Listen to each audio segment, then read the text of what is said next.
So this is fish made easy. Now, I decided to do a fish. I'm not really sure why. Maybe it was watercolors and fish live in water. But either way, I decided to just start laying out the basic shapes with some yellow. I quite like going to aquariums and seeing different color fish, and the tropical fish are always bright colors and exciting. And so why not? I was like, let's go with some yellow. Started to then add some darker tones. Now, if you're liking the way that this looks, why not give that big thumbs up, a little click. It might not take a lot of time for you, but it does a massive thing for the videos. Anyway, moving on. We are adding some orange and then some red tones. Now, I want to build up the color. What I've really learned is like to really, if I want light, bright colors, I need to add them first and not touch them again for the watercolors to stay on there.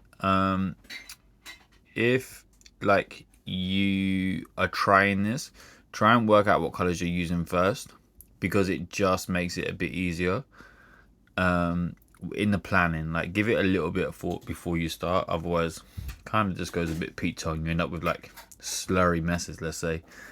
I decided some blue just as a really big contrast, and I just thought, you know what, I think it shows shadows really well. And also, like, I like the fact that they started to blend into like some greens and some shimmery tones.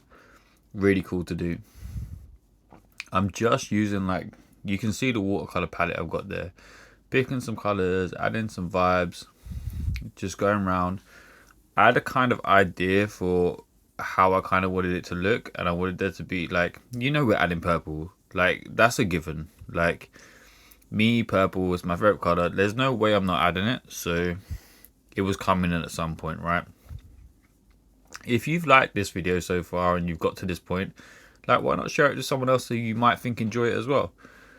I really liked using these pens recently, and watercolor pens I think work really well. Just try and make sure that your watercolors are dry before you put your hand on it, otherwise you get a little bit of smudge like I did. But it's fine, I can work with that. I went through, I added some lines, added some texture with like some mark making techniques. Like, I think this is always the fun bit.